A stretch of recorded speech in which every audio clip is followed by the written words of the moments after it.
से जामिया तिरमिज़ी में हदीस है, सुनन निसाई के अंदर हदीस है, सुनन इब्न माजा के अंदर हदीस है कि आप सल्लल्लाहु अलैहि वसल्लम ने फरमाया, जिसने नमाज छोड़ दी गोया उसने कुफ्र किया। मन तरक सलात मुतअम्मिदन फक़द कफर। इससे ज्यादा और क्या सख्त बात की जाए कि किसी को यकीन आए।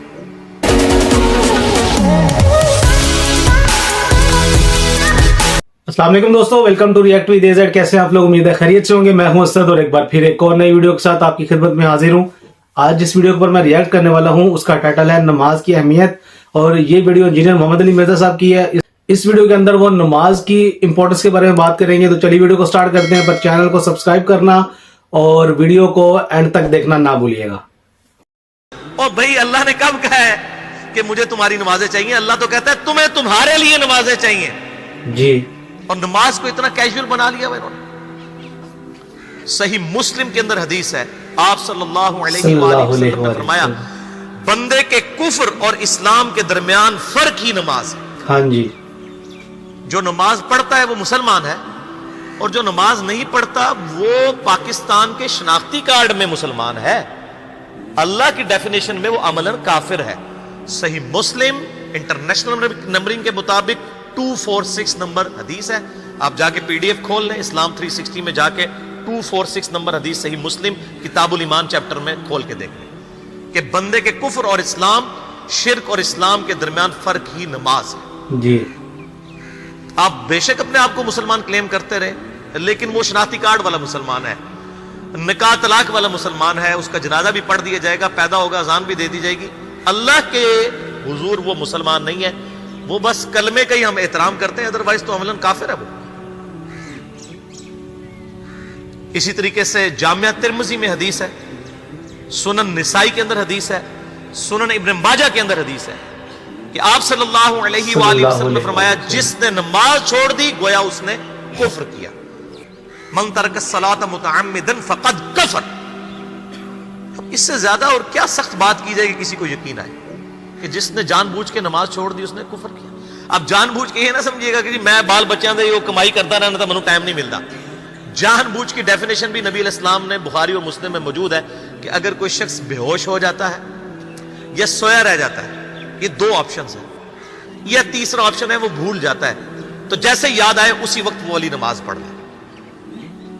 लेकिन जो शख्स दुनिया को टॉप प्रायोरिटी मानता है, अपना ऑफिस छोड़ने के लिए तैयार नहीं, अपना क्लिनिक छोड़ने के लिए तैयार नहीं है, और अपनी दुकान छोड़ने के लिए तैयार नहीं है नमाज के लिए, तो जाहिर है कि वो तो अपने आप को धोखा दे रहा है। अल्लाह ताला तो अपने मामलात के अंदर बिल्कुल स्ट्रेट फॉरवर्ड है, बिल्कुल ये ज़हन में रख ले। जामिया तिरमिज़ी में सही सनद के साथ मौजूद है, अब्दुल्ला बिन शफीक ताबई रहमहुल्लाह ताला कहते हैं कि सहाबा इकराम अलैहिम रिदवान सिर्फ नमाज के छोड़ने को ही अमाल में से कुफर समझते थे। यानी वो किसी को नमाज पढ़ता हुआ देखते थे तो कहते थे ये मुसलमान है, और किसी को नमाज पढ़ता हुआ नहीं देखते थे तो वो कहते थे ये काफिर है। ये जामिया तिरमिज़ी है, ये कोई स्टोरी बुक नहीं मैं सुना रहा आपको जी।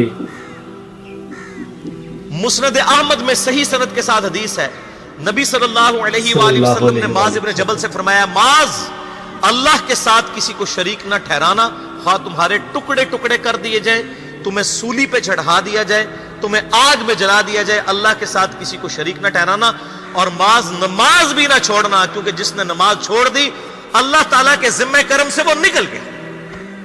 अल्लाह के हुजूर उसके लिए कोई हिस्सा नहीं है जिसने नमाज छोड़ दी। कितना क्रिटिकल इशू है। और इसी तरीके से मुस्नद अहमद में ही एक और हदीस है कि आप सल्लल्लाहु अलैहि वसल्लम ने फरमाया, जिस शख्स ने अपनी जिंदगी में नमाज की हिफाजत की, क़यामत वाले दिन वो नमाज उसके लिए नूर होगी, निजात होगी, और उसके हक में दलील होगी। और जिसने नमाजों की हिफाजत नहीं की उसके लिए क़यामत वाले दिन कोई निजात, कोई नूर और कोई दलील नहीं होगी। उल्टा उसका हशर कारून, फिरौन और उबई इब्न खलफ के साथ होगा, वलियाउज़ु बिल्लाहि ताला। यहां तो हम कह देते हैं या अल्लाह जो कुछ भी है तेरे महबूब की उम्मत से है, यानी या अल्लाह हमने तो अपनी इस्लाह कोई नहीं करनी, हमें इसी तरीके से ही कबूल कर ले, वलियाउज़ु बिल्लाहि ताला। और कुछ वैसे उलमा का भी इसमें बड़ा बुरा किरदार है कि उन्होंने नमाज को भी इतना मुश्किल फर्ज बना के पेश किया है कि एक आम आदमी के लिए, और जो दुनियावी मामलात के अंदर भी इन्वॉल्व है, और किसी ऐसी औरत के लिए जिसके कई बच्चे हैं, मतलब उस रूटीन के अंदर उस नमाज को मैनेज करना मुश्किल हो जाता है। ہمیں تو عشاء کی صرف 17 رکعتیں بتا دی گئی ہیں، حالانکہ 24 گھنٹے کے اندر ٹوٹل نماز کی رکعتیں 17 ہیں جن کی اکاؤنٹیبلٹی ہے۔ اور میں یہ بڑے وثوق کے ساتھ ایک ذمہ دار مبلغ کی حیثیت سے یہ بات کر رہا ہوں۔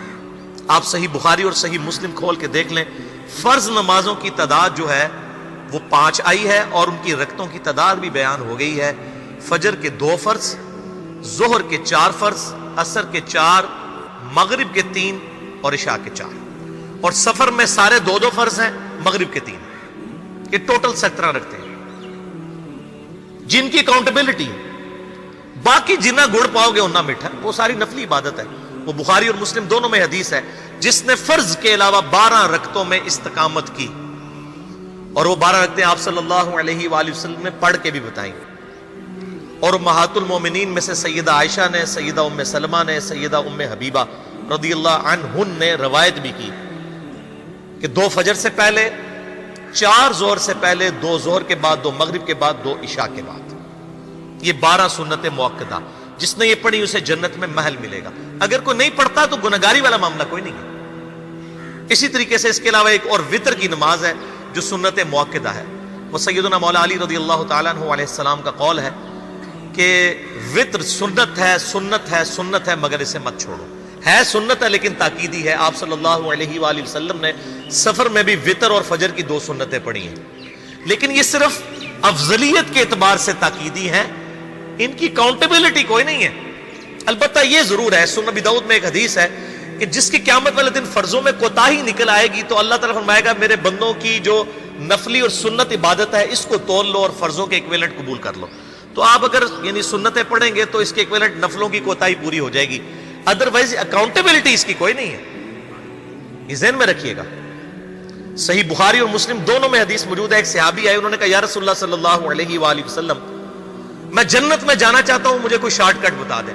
آپ صلی اللہ علیہ وآلہ وسلم نے فرمایا اسلام لانے کے بعد نماز، فرض نماز کو قائم رکھ، پھر فرمایا فرض زکوٰۃ ادا کر، فرض روزے دے، روزے جو ہیں وہ ان کو ادا کر اور روزے رکھ۔ حج اس وقت فرض نہیں ہوا تھا، وہ زندگی میں ایک بار ہے۔ تو اس نے کہا یا رسول اللہ صلی اللہ علیہ وآلہ وسلم، جتنا آپ نے مجھے بتایا نہ میں اس میں ایڈ کروں گا نہ اس میں سے کوئی چیز مائنس کروں گا۔ اور یہ کہہ کے وہ چلا گیا۔ آپ صلی اللہ علیہ وآلہ وسلم نے فرمایا اگر کسی نے کسی جنتی شخص کو دیکھنا ہے تو اس کو دیکھ لو، جو یہ کہہ کے گیا کہ میں فرض نماز سے زیادہ کوئی نماز نہیں پڑھوں گا، صرف فرض روزہ ہی رکھوں گا، فرض زکوٰۃ ہی دوں گا۔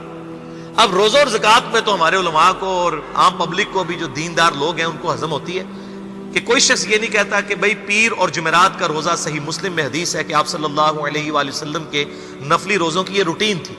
کوئی آپ کو یہ نہیں کہے گا کہ جس نے جمعرات اور پیر کا روزہ نہ رکھا اس کے رمضان کے روزے ہی قبول نہیں ہوں گے، کوئی کہتا ہے؟ کیونکہ ان کو پتہ وہ نفلی ہے۔ اسی طریقے سے زکوٰۃ تو صرف 2.5% ہے نا، باقی تو نفلی صدقات ہیں جتنے مرضی دیں۔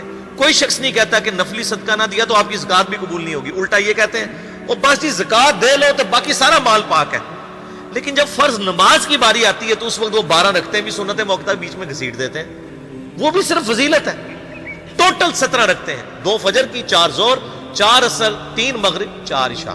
یہ میں کو اپنے لیے گراؤنڈ نہیں بنا رہا، میں تو الحمدللہ اس کے علاوہ بھی نفلی عبادت کرتا ہوں، لیکن میں بتا رہا ہوں خدا کے لیے لوگوں کو دین ایسا مشکل نہ پیش کریں کہ جو نبی علیہ السلام نے امت کو وہ دین نہیں دیا ہوا، اپنی مرضی سے انجیکٹ نہ کریں دین، لوگوں کے لیے مشکلات نہ کھڑی کریں، ان کو فرض نماز تک رکھیں۔